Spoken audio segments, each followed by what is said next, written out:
So I don't necessarily subscribe to the idea of objective greatness, except when it comes to this poem. Okay, maybe all of the poems for this month, and maybe technically all of the poems for this entire year. But in general, I don't believe in objective greatness. But if there was a checklist of awesomeness, this poem would tick all the boxes. I'm talking, of course, about this poem. I forget what side. And this is Gerard Manley Hopkins, The Windhover. This is the Christmas edition of Poems That Changed Me. I don't know that Hopkins intended this as a Christmas poem, but I believe if ever there was a poem written not to be a Christmas poem, but winds up unintentionally being one, this is it. I'm going to try not to mess this up because this is as good as it gets. The Windhover, to Christ our Lord, Gerard Manley Hopkins. I caught this morning's minion, kingdom of daylight dauphin, dappled dawn drawn falcon, in his riding of the rolling level underneath him steady, and striding high there, how he rung upon the rein of a wimpling wing in his ecstasy. Then off forth, on swing as a skate's heel sweeps smooth on a bow bend, the hurl and gliding rebuff the big wind. My heart in hiding stirred for a bird, the achieve of, the mastery of the thing. Brute, beauty, and valor and act, oh, air, pride, plume, here, buckle. And the fire that breaks from thee then, a billion times told lovelier, more dangerous, oh, my chevalier. No wonder of it. Sure plod makes ploughed down Sicilian shine and blue bleak embers. Ah, my dear, all gall themselves and gash gold vermilion. Ah, my heart breaks at that poem. It's so beautiful.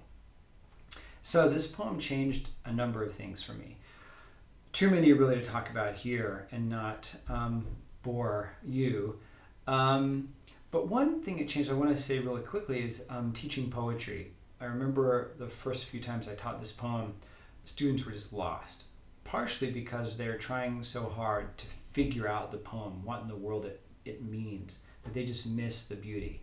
But the more you slow down, the more you read the poem and tell them not to pay attention to what they think it might mean, but just to listen to the gorgeousness of the language, they start to come around and hear the musicalness. This poem is an experience. And if you just focus on content, you're missing really the best aspects of the poem. Along the same lines is just asking anyone who doesn't know this poem to look at the rhyme scheme of the octet, the first 8 lines. I remember the first time I discovered that all of the first 8 lines rhyme, it kind of freaked me out. And this is important, especially for beginning poets, because this poem is a masterclass on the line break. Many poets, especially during this time period, the mid to late 1800s, are really doing end-stopped lines. What makes this poem move and what makes the rhymes not overt or sort of saccharine or Dr. Seussy is the fact that all of the lines, most of the lines are enjambed.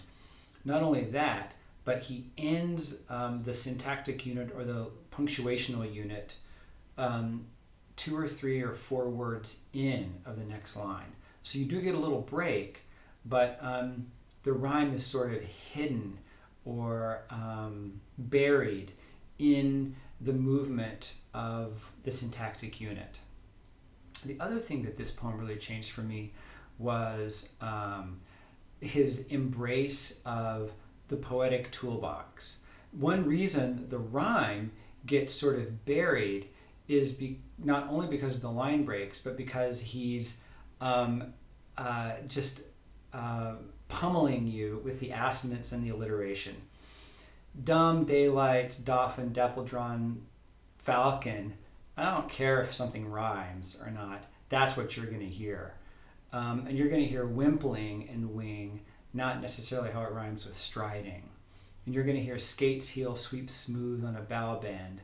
You're not going to necessarily hear gliding rhyme with swing. So Hopkins is playing with sound, and he's rhyming all right, but he's rhyming internally. He's playing with assonance and alliteration, and he's also doing his magic with the metrical feet. This poem has two of my favorite monosyllabic moments. I talked about this a little bit last week in the Done poem. But when he writes here, heel sweeps smooth on a bow bend, those monosyllabic lines are just great. And then later, act, o air, pride, plume here. Oh, and then the best, of it sheer plod makes plow down. And then go after that, shine and blue bleak. So kind of like Done, Hopkins will throw in a multi-syllable word as a kind of fulcrum, as a way to kind of bring balance to two sides of a line and to break up this kind of plodding, lapidary movement. The other thing I really like talking about, it doesn't really matter what your religious beliefs are. I like teaching this at the University of San Francisco. It's a Jesuit university. Hopkins was a Jesuit priest, really asked to stop writing poetry. But one of the things that he does is he goes all in for glory. This has been a fucked up year. And I think that we could all use a little glory at the end of 2021. And Hopkins is writing this poem to Jesus, to Christ. And one of the things that makes this poem really cool is he is trying to make a work of art whose glory is commensurate with how he feels about Christ. So he is Jesusing up this poem. Why make something that is not as glorious as the gloriful concept you're celebrating? And this poem is really, it's a love letter to Jesus, fine, but it's really a love letter to poetry. It's a love letter to language. I know he dedicates it to Christ, but I think this poem is to poetry and it's to you. This makes a nod to the beauty in all of us and to the beauty in the language that we share.